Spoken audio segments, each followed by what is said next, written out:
Movie producer, yeah, she's ready to go. Brilliant.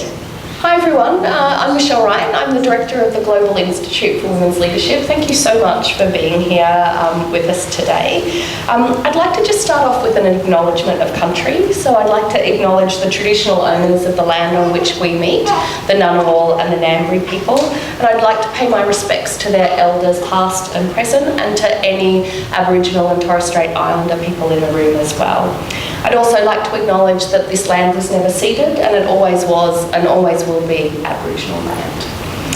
So I'm really excited about today. I think we've got a fantastic lineup of people, and I really like the sort of combination of sort of mini lecture and conversation as well. So I'll just start off by introducing the fabulous Rosie Campbell, who is here visiting us from King's College in London and from our sister institute there as well.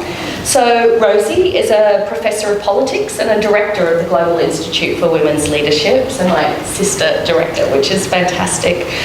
She's held before that positions at Birkbeck and UCL before she joined King's in 2018. So her research is absolutely fantastic and looks at a range of things, including the barriers to participation in politics, gendered patterns of support for the populist radical right, and what voters want from their electoral representatives. She also looks at the politics of diversity and political recruitment. She's a principal investigator of a ESRC funded grant looking at representative audit of Britain, which surveys all candidates that stood in 2015, 2017 and 2019. And hopefully there'll be another election soon to have a look at. Yeah, we might need to wait a little while.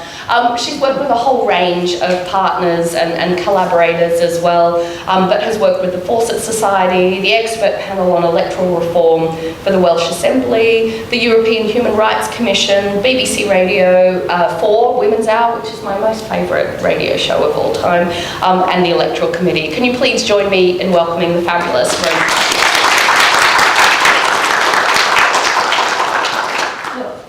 Having me. I can't tell you what a pleasure it is to be here. My first visit was in 2019 when Brian Schmidt proposed the idea of the Global Institute for Women's Leadership at ANU to Julia. I had my colleague Laura Jones with me on that trip, and we went back, and Julia took us into the Ambassador's Lounge at the airport, which was something very new to me, and told us about this amazing initiative that was going to take off. And we were incredibly excited, and now you're here and we're here. And I think that the work we're doing together and that we're going to do together is going to be incredibly powerful, bringing robust, rigorous research evidence into practice, making change in the world. We've been hearing a lot this morning about the things that GIWL ANU are doing to do that, and what an opportunity you have at this moment in time. And I anticipate there'll be an opportunity in the future in the UK for us to be as effective. But before we have our general conversation, which is the thing I'm most excited about, and actually I'm also very excited to be on the panel with Sonia, who I first met earlier this year in a very, very wet conference where we were running from one event to the other with umbrellas, and this, I don't know what it is about you, but rain and time with Sonia seem to go together.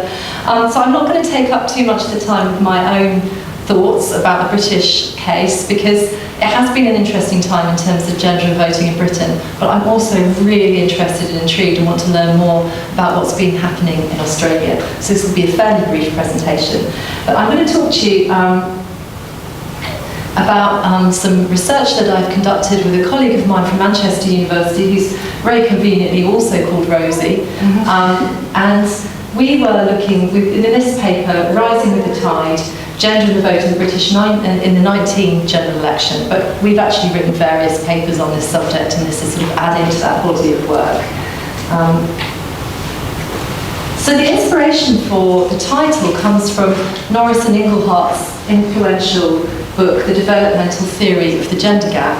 And that book made the case that actually, as societies change and a sort of modernisation progress happens, as they would argue, so as women move into paid employment and into higher education, that actually women's political preferences shift to the left. And they argue there are various sociological reasons for this, and that they're largely because historically, if women were more likely to be present in the home rather than public spaces, they were also had high levels of religiosity, that they perhaps wanted to seek protection from the state rather than in terms of interference in family life, rather than looking to the state to give them public goods. And the argument that they would say is that actually as women move into paid employment and as divorce rates increase, women actually need more or want more in terms of childcare and other kinds of social services and support from the state. And so that's a very sort of persuasive argument, and this research now is very old, it's 22 years old, and they make this case that if you look across societies, in more traditional societies, you see this, what they call the traditional gender gap, more women voting for parties on the right than men, and as societies move or develop, as they argue, you see this modern gender gap emerging where more women actually support higher spending and higher taxation. And yet, I've just put in the presentation that I give in the UK, this circle is usually slightly smaller and just around Britain. But if you see that, you'll see that this circle, Britain and Australia, in the year 2000, were neck and neck here. And so the theory would suggest in a two-party system in countries where women are in the workplace, or in higher education, that you would expect to see a greater proportion of women voting to the left than men. And you don't see that in Britain and Australia in the year 2000. And so I've been focused for what seems like a very long time now on trying to understand why that would be. What are the reasons? Why is the UK such an anomaly? And I'll be interested in the reflections that you might have about Australia in that case. So, one theory, and I would like to say that I did not use any of the fantastic technical and comms capacity at GIWL KCL to create this next graph. I did it myself, and you will see it is not that fancy.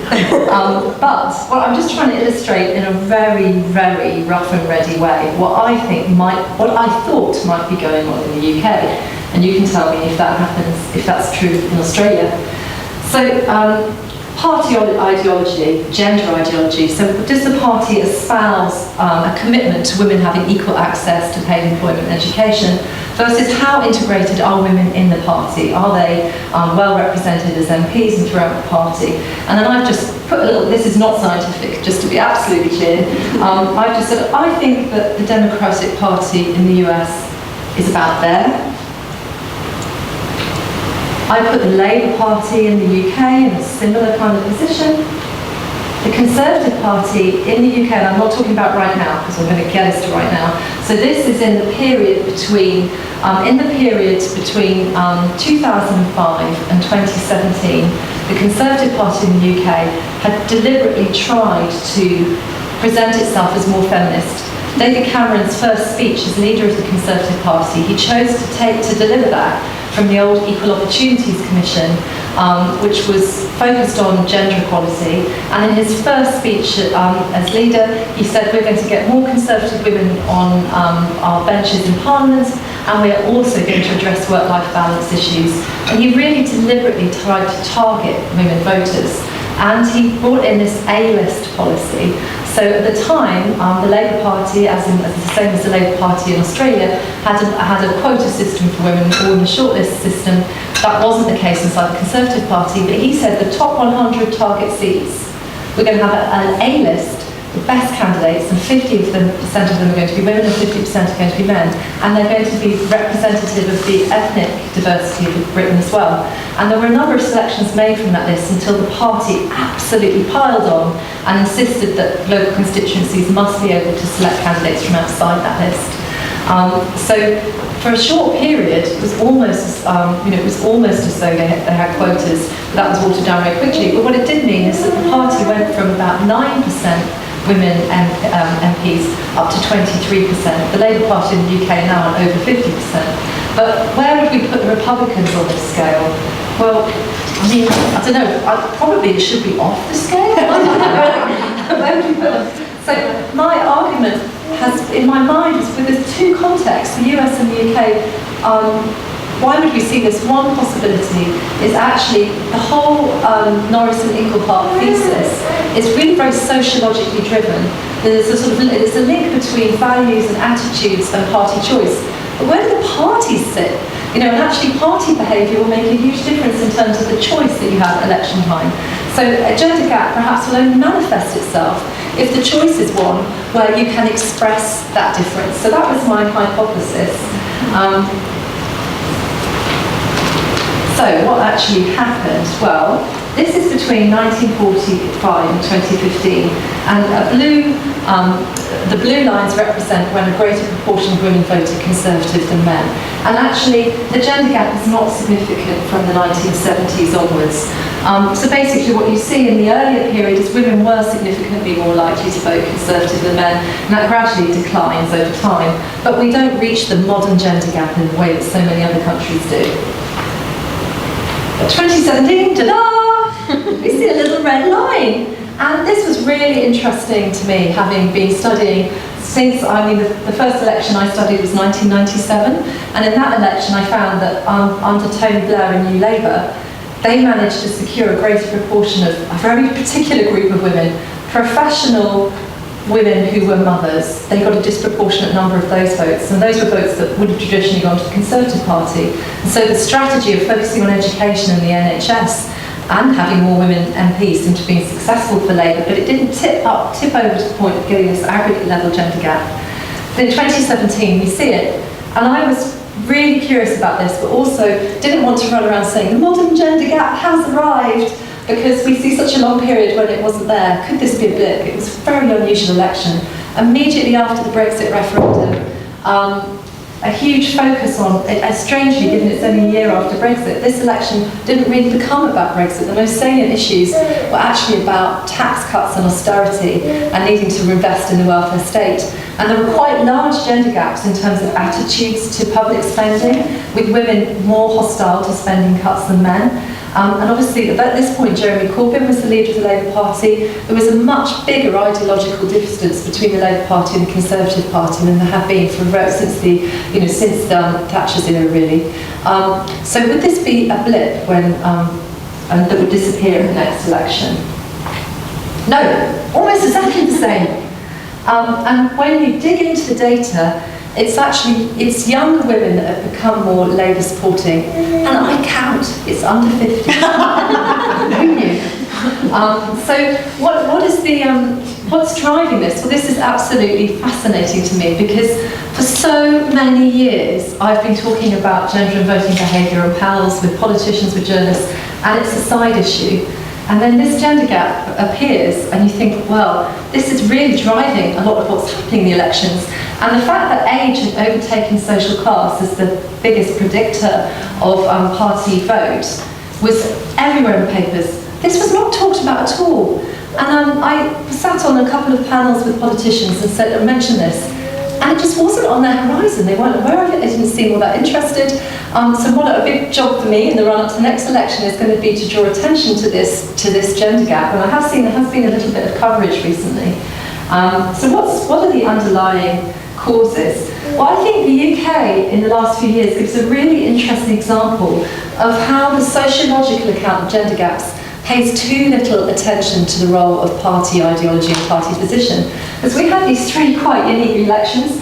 We had the 2017 general election, then we had the 2019 European elections, which were, those of you who are political scientists will have heard of second-order elections, where perhaps a local election or election that's considered less important by voters, sometimes they're just used as a way of penalising the party in government, and they're considered the first-order elections, maybe the national election or the election which is most important in your area, and there's some elections that take less seriously. This election I would call a third-order election. We'd left the EU. We were voting for members of the European Parliament who were never going to actually be our representatives. So it's the kind of your competence or strategy in terms of which party is going to win just doesn't matter. You can just vote with your heart. And what do we see here? The Conservative Party is not doing terribly well in those elections, but look at support for the Brexit Party. There is a gender gap there, and there's also a gender gap in the Green Party. And what this masks is how different those are when you look at it by age and gender. So we can see this aggregate level difference where men were more likely to vote for the Brexit Party and women were more likely to vote for the Greens. If you break that down to the under 50s, it's a much more profound effect. But then you go back to the 2019 general election and there's a shift to the return to the main parties. And I think this to me illustrates quite nicely how just Norris and Inglehart's very powerful and persuasive theory doesn't take enough account of the electoral context and how that's going to shape what those underlying preferences produce in terms of party support.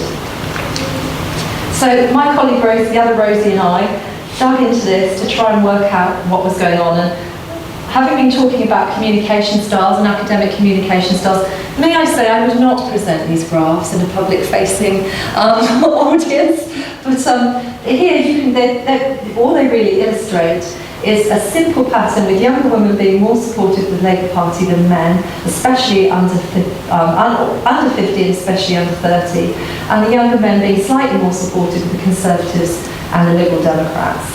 That's 2019. So I'm controlling two slide decks at once, if you feel a little delay.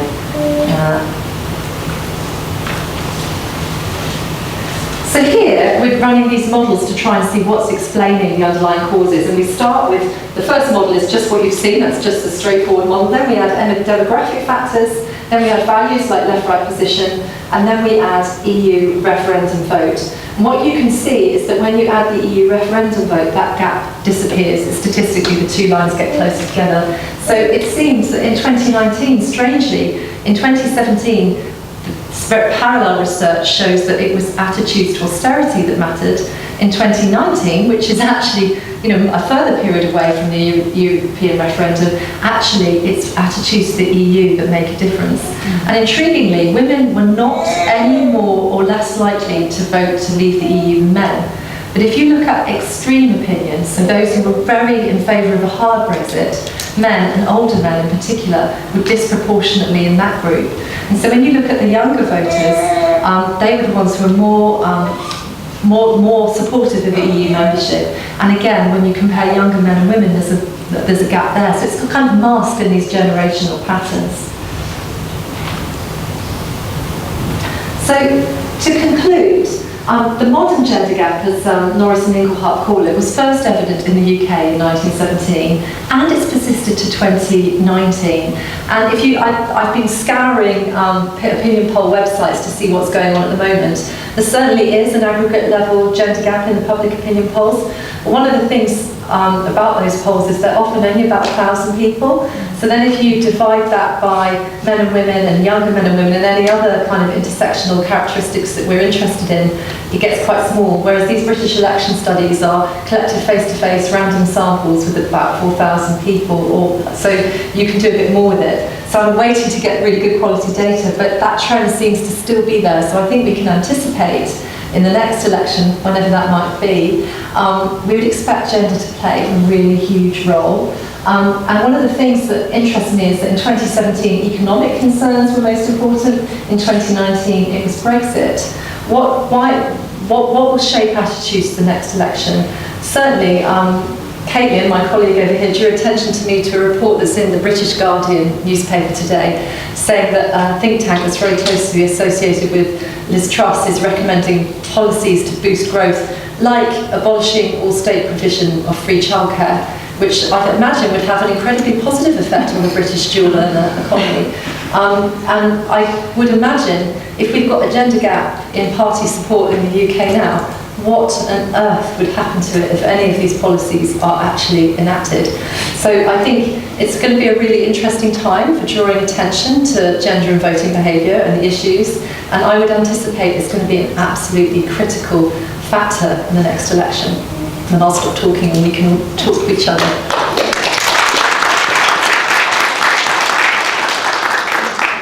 Thank you so much, Rosie. And feel free to take a seat, and if I could invite also Intifar and Sonia as well up onto the stage. That's a good way to be. Great. Thank you so much. So please do grab a seat. And if I could introduce our other panel members. The first is the wonderful Intifar Chowdhury. Intifar is an associate lecturer at ANU School of Politics and International Relations. Her doctoral research tackles the important question of whether young people are turning away from democracy, and it constitutes a quantitative inquiry on advanced democracies using survey data for comparative databases. Intifar has a background in science, biochemistry and genetics, and also in international relations at ANU, so a real polymath there, I think, as well. And she currently works as a senior survey research officer for the Longitudinal Post-School Destination Survey as well. So please welcome Intifar. We also have the fantastic Sonia Palmieri. Over the last 15 years, Sonia has worked across academic, development and parliamentary institutions, principally with the interest of understanding and improving women's political leadership and participation. Sonia has driven the international research agenda on gender-sensitive parliaments, and she's contributed to international policy development on women's political participation in UN Women's Headquarters in New York, with current and inspiring women in politics in Asia, Africa and the Caribbean, and most prominently closer to home in the Pacific as well. Welcome, Sonia. So, a conversation of how we take some of these fantastic sort of learnings that that we have from the UK and some from the US as well, and seeing how that might apply or not apply to the Australian context as well. So maybe I'll just throw straight over to you, Sonia, as well, and just say, you know, what your first responses are to this sort of data, and what we can learn from it or what we can add to it from an Australian perspective.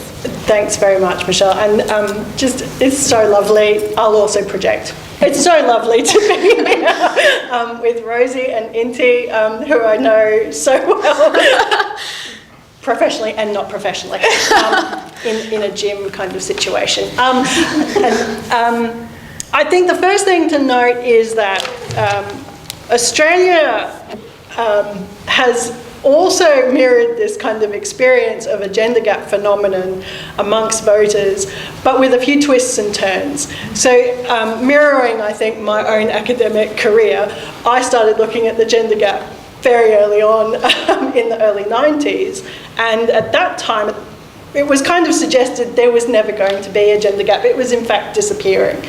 And then towards around, I think, the 1993 election, we realised actually there is one, not in the way I would have liked to have seen it, as a modern gender gap, but as I guess, a conservative gender gap for women. But that has changed over time, and I think while before the 2022 election we were suggesting that women were more progressive in their votes, what happened, I think, in this election was that men also decided that they didn't want to see a return of the government, and so the gender gap narrowed slightly. But I think it is an interesting phenomenon. I'd also like to kind of talk about how we work towards encouraging parties to address that, because I think that's really where you ended. Yeah, I think that was fantastic, Rosie. Thank you so much for giving us a broad snapshot of what's happening in the UK. And what my first thought was from your fantastic conclusions was that there is a period effect that's going on in the UK, and this has been in Australia as well. So voters are extremely sensitive to the period at which the election is occurring, right? So I think in Australia the gender gap kind of fluctuates, and this is not only ideologically but also in things like political knowledge. So according to published research, what matters is who the leader is. So during the Gillard period, what happened is the political knowledge gap, political knowledge gender gap actually reduced during that time, because women were seeing sort of this figurehead, and they were, turning. It's almost as though they're turning their heads and being like, oh, there's a woman, that's representation. So I think the biggest takeaway for me, and the most interesting part in your presentation, was that period effect, and And this is also something that we saw recently, as Sonia mentioned in the 22 election, is it was not only women but also men who decided that perhaps we're done with the coalition for now, and important factors like climate change, cost of living, were greater drivers of the vote. So I'm the non-political person, so I get to ask the sort of very basic questions. Is there a difference from the UK? So I actually voted in a number of those UK elections and then in the most recent Australian one, so I feel like at least I've participated in both of these sides of things. But is there something, a difference in actual turnout as well? So we've got compulsory voting here in Australia, which, there is not in the UK. So is there something as well of that thing about whether you get women out to vote versus, and then who they vote for as well? That's a really interesting point. Actually, there's no statistically significant difference between gender and turnout in the UK, but there is something that has been leveraged. There's a very famous feminist politician in the UK called Harriet Harman, who went around in a pink, or she called it magenta, battle bus, trying to recruit women voters in, I think, the 2015 election, and she was arguing that there was millions of missing women voters. But I thought that's a bit odd, having looked at gender and turnout for years and never seen any difference. And she cited the House of Commons Library, and I asked to see their data, and it was a statistically insignificant gender gap that she then extrapolated to the population, came up with millions. And so it was an artefact, and then at the next election, that non-statistically significant gender gap went in the opposite direction. So I was in this odd situation that Harriet Harman was drawing all this attention to women voters, and I was having to go on radios and so on and say, yeah, it's not actually true. Which I thought I wanted to say something about your point about what the gender gap you would like to see. And I actually think, if I think it through, the gender gap I'd like to see is probably no gender gap. Because when gender equality is something that's championed by one party, then you end up in that dystopian situation that's happening in the US, where you have this polarised political situation around gender equality, which is just horrific if we think about what's recently happened with abortion rights and so on. And actually it's much better if we can make the argument that actually gender equality is good for everyone, and that actually parties on the right, if they want to secure the votes of the maximum number of people, they're much better off trying to bring men and women together in terms of life experience and opportunity. And I do think that was a positive move in terms of when Cameron and Theresa May were in office. They took a different approach. They didn't spend as much public money, but they did explicitly say they cared about gender equality. They supported things like gender pay gap reporting. They supported childcare, and actually during the Labour Liberal Democrat coalition there was a massive increase in state spending on childcare. So that's what I hope for. It's not the current direction of travel in the UK, but it would be wonderful if we could move in that direction again. Yeah, if I could just respond to that. I think it seems to me in the Australian context, because of compulsory voting, we also don't have a particularly significant difference between men and women's actual voting. But it has occurred to me that because of that, the offerings of the political parties and their internal machinations have become much more important to how people decide how they want to vote. Now, it seems that in the 22 election here, more attention was focused on the inability of the two major political parties to be able to address gender equality in the kind of the big kind of meta way, but also to address how they run as political parties that would work towards gender equality. And as you said, Rosie, it is very much the case, I think, here that there was an opportunity to vote an alternative, and that had not been presented before. So when the opportunity arose to vote for an independent candidate, particularly in specific seats, then that clearly was the outcome. I find it so fascinating. I'd love to hear more about it. The teal wave that Sonia has referred to, so basically in safe Liberal and Labour seats, both there were independent candidates, mostly young professional women who were campaigning based on particular issues that both the major parties were not addressing. So climate change, women's rights, and then things like cost of living as well. But it was mostly climate change, so they were funded by Climate 200, this initiative called Climate 200.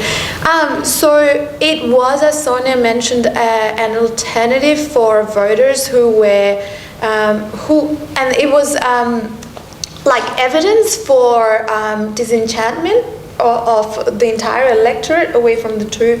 So there was a very big shift away from the two major parties, and the Teal independents and also the Greens as well provided an alternative away from the two major parties. And I like to say that this time the Labor win really isn't a Labor win, it's a Liberal loss. Right, because there has been a massive exodus of voters away from the major party, and I think that is a big highlight of this election, really.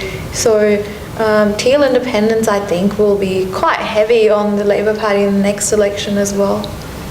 And can you comment a little bit on why so many of the independents were women? So, so is it that men feel like they have a place in the traditional parties that women don't have? Or why wasn't there also a big rise of, say, independent men?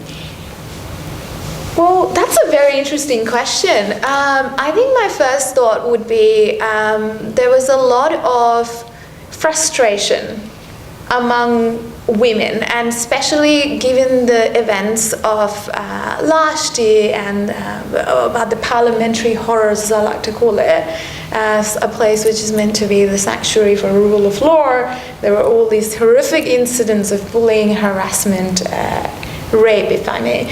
And because of that, I think there has been a lot of issues, not only about gender equality, but also other things like climate change, that kind of was too much. And these business women, and I don't know too much about the Teal independents, but I can give you a little bit of idea about why voters were sort of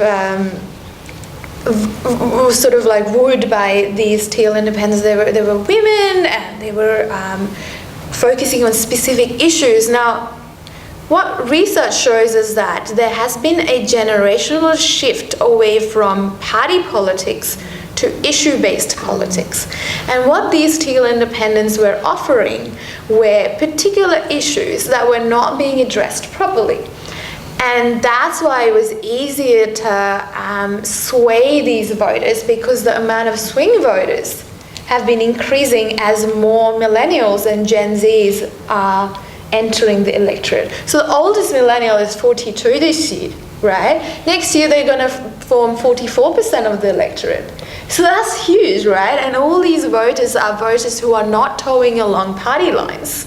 So these independents were a fresh alternative, women, business women, and also relatively younger than what we see in the parliament, and we're particularly focusing on issues that major parties are failing repeatedly to focus on.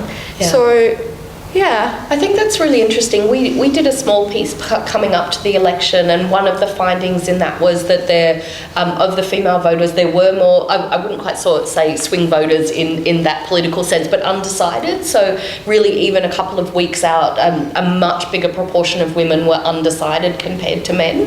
And I found that actually really quite fascinating. So their votes were really up for grabs. And that sort of also goes along the lines of, they're not just saying, oh, I voted Labor, I will always vote Labor, but their votes really were on an issues-based or even candidate-based sort of thing rather than a party-based. So I think that's right. I mean, I think that's a really interesting statistic that I also noticed from, I think, Nicholas Biddle and Matthew Gray. Thank you to those two who've done that. And it seems to me that we could make lots of assumptions about why it is that women tend to be a little bit more reluctant to kind of make explicit what their vote choice is in the lead up to the election. And I think that that certainly needs to be explored a lot more. I wouldn't necessarily relate it to knowledge, and I certainly wouldn't relate it to a lack of interest. I think it is around, well, this would be maybe just a conjecture on my part because I haven't done any research on it, but I do think it is about women's reluctance to show their cards, and to not be in a situation where they then have to be accountable for that. And I think that the kind of the secrecy of the vote for women is a really important issue that we don't talk about very much. But I know that in the Pacific we do talk about it a lot more because the independence of that vote isn't always guaranteed. And so I think we actually need to be a bit more live to that. It is a really important point around different women though, and not just young women, but it seems to me that professional women voters became quite an interesting voting bloc in the 22 election, and they're quite proud of that too. I had to speak to an audience of professional women a few months ago, and I think that they have discovered that they are learning things in the professional environment, in the professional workplace.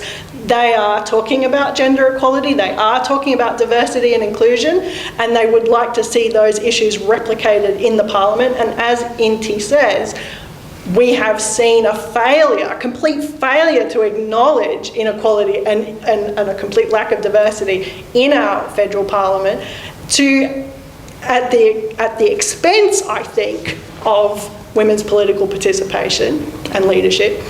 And what was certainly very saddening to me, Rosie, was that in the 22 election campaign, no one talked about, the parties did not talk about women's safety in Parliament.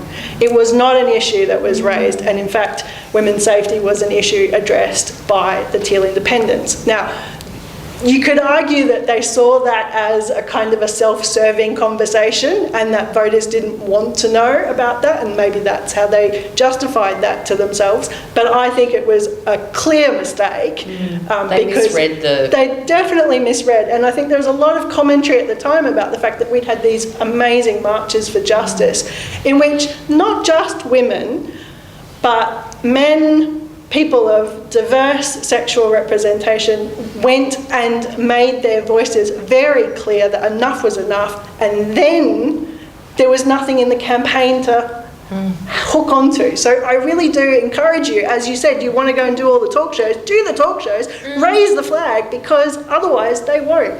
I think that's our lesson. Yeah. I mean, there's so many things you've all said. I've got my fingers three to try and remember the three things. I'll start with the first one.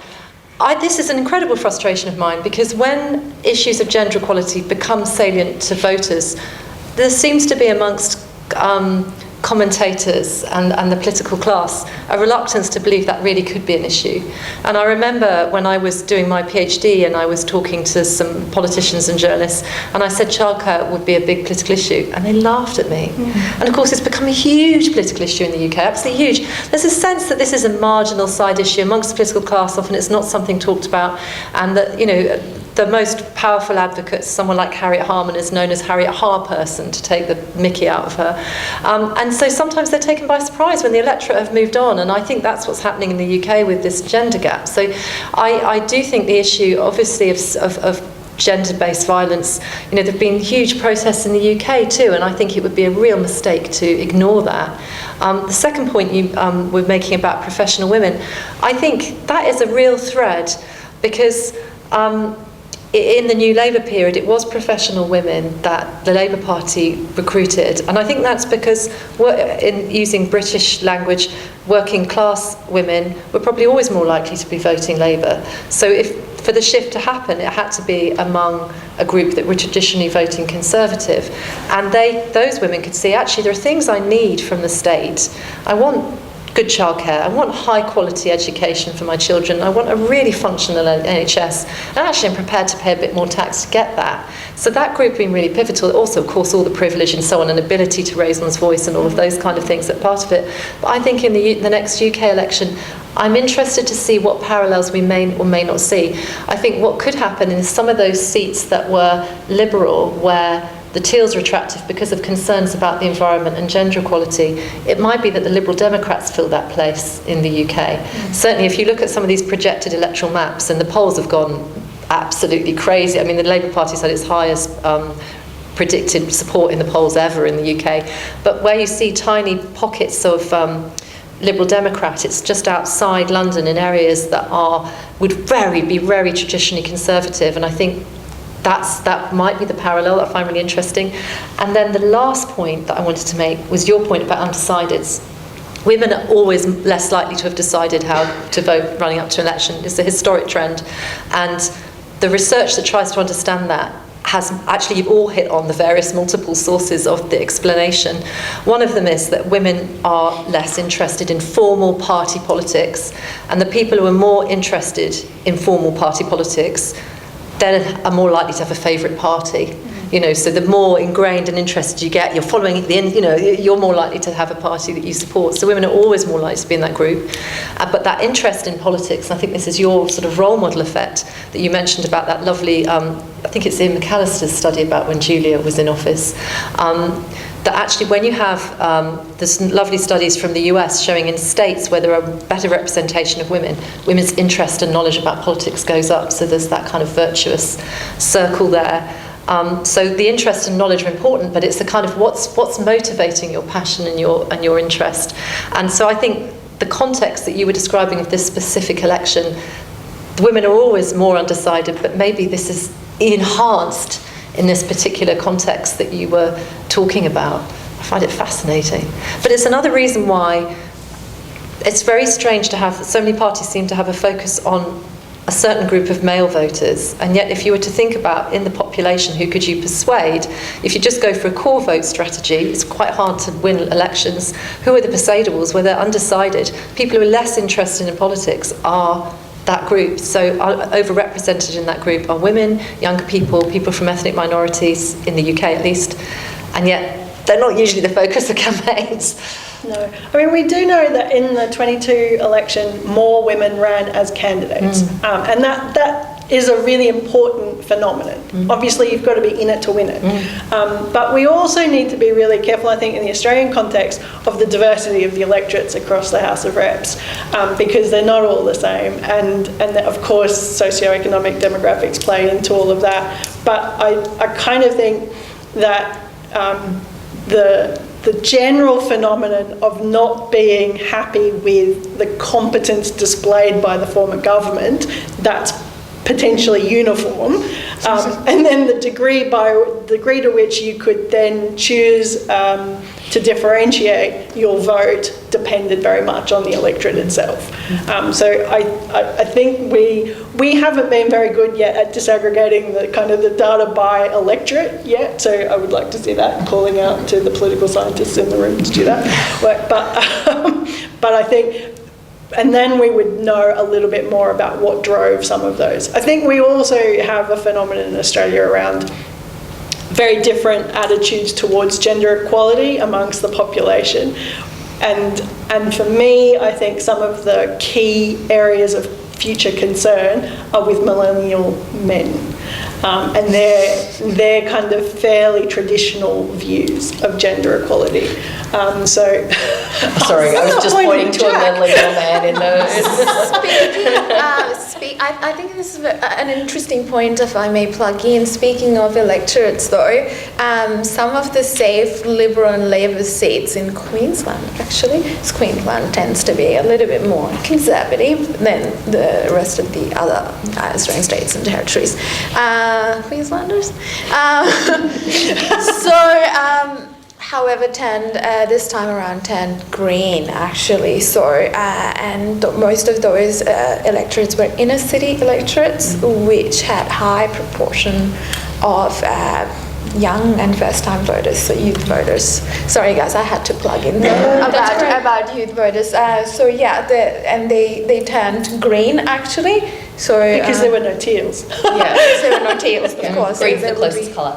I'm going to open it up to questions in a moment, so start to think about your questions and sort of bring them forward.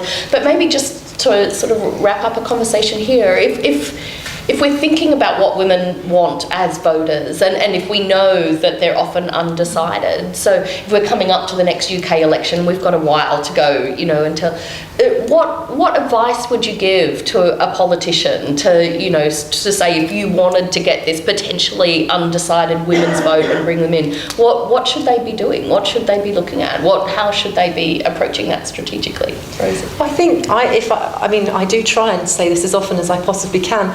If you look at where there are gender gaps in political attitudes in the UK, women tend to focus more on spending on the NHS, on childcare. I don't think it's a coincidence that Tony Blair, you know, famously said education, increased spending on the NHS and secured that critical portion of women's votes.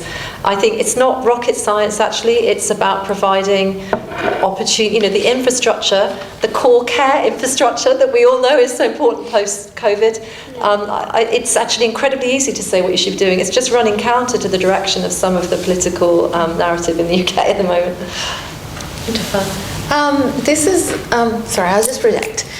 This is a very broad question, actually, and I think I'll struggle to answer this question. But as briefly as possible, I think politicians have this gender deafness, what I like to call it. They are quite deaf to the discrimination that can occur because of gender, and this is not only in political leadership, but also in a grassroots level as well. So really, I think what they need to do is actually understand the issue before, like what Scott Morrison did, is go up and start talking gender without even understanding the nuances of it.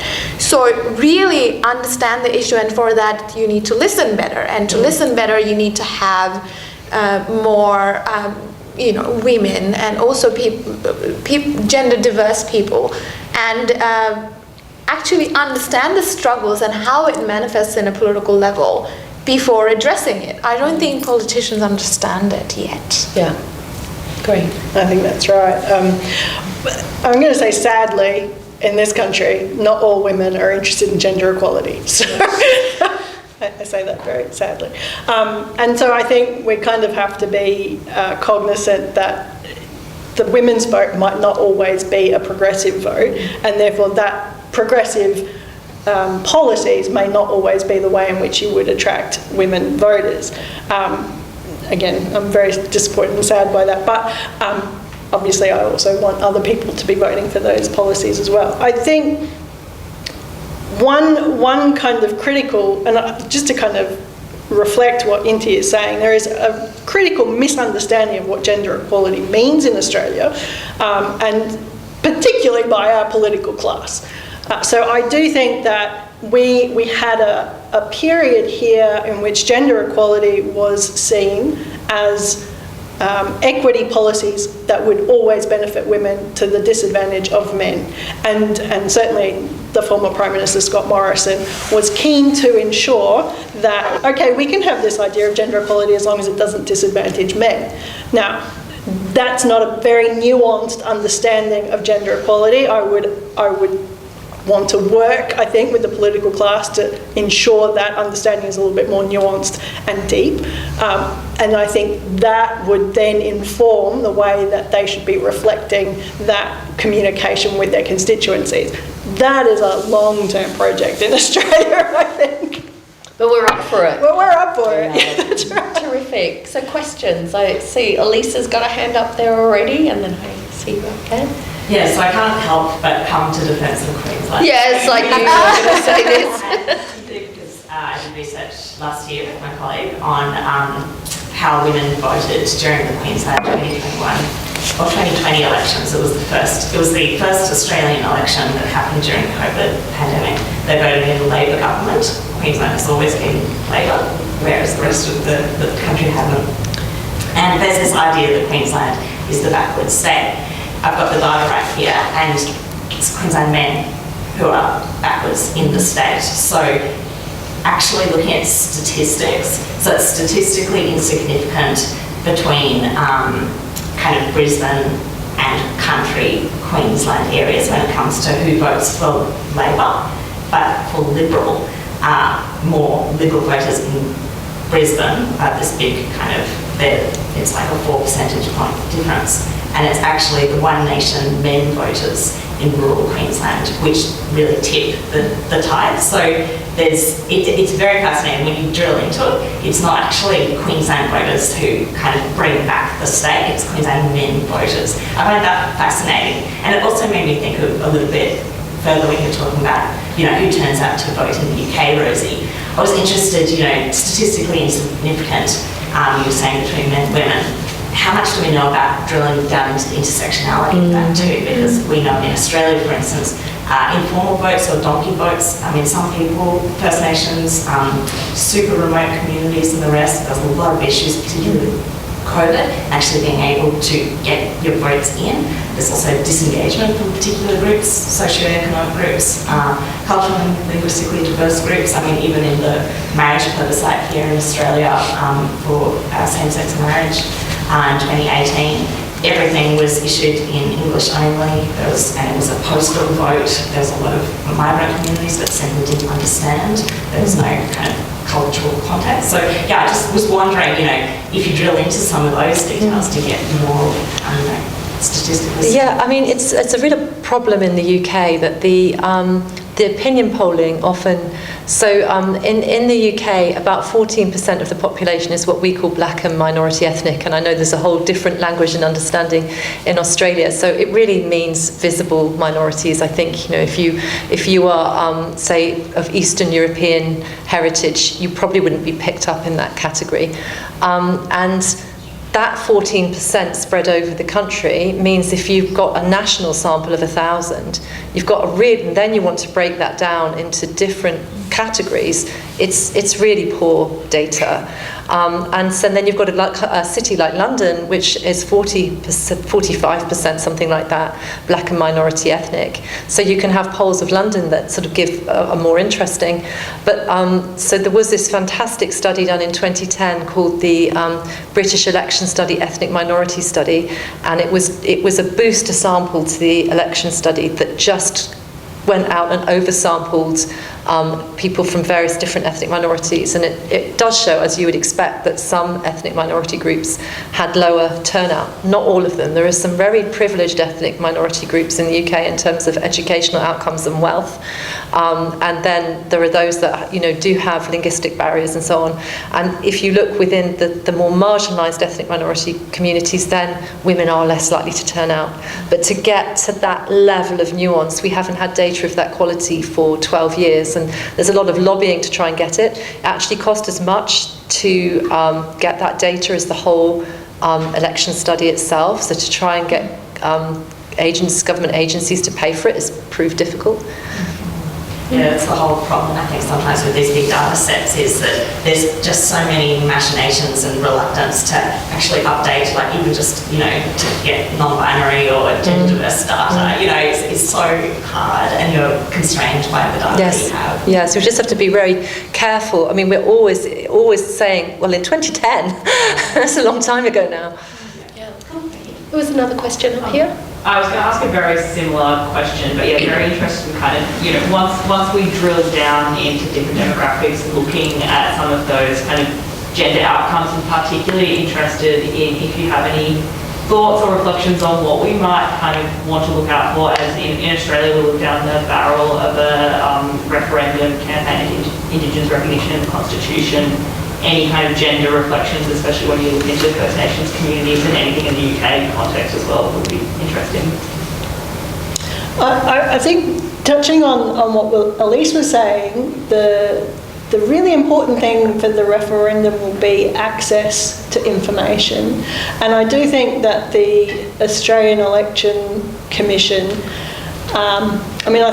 to be honest, I think the Commission has suffered from underfunding for some time, and I remember in the early 2000s it was doing a lot better in terms of translation into multiple languages, access to Indigenous communities, First Nations communities, and I suspect that will require an injection of funding to be able to reach out to those multiple communities. So that would be the first thing that would really need to happen to ensure that there is adequate engagement.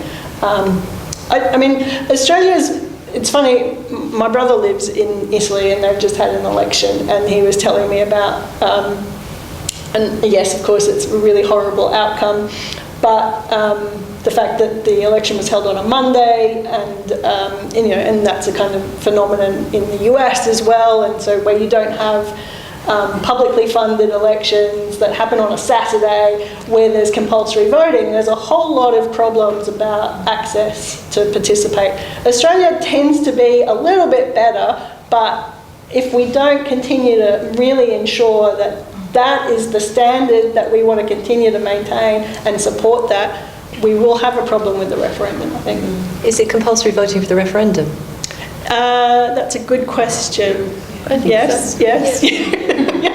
Yes, it is, Rosie. Yes, it is. Good news. We also get sausages at our election. So maybe, sorry, I see a couple of questions, but you were first, and we may, well, let's just see, but maybe last question. Sure. Hi, Alex Grant from Future Women. So I suppose one of the answers to this problem is greater diversity of politicians, including, women and more diverse groups and intersectionality.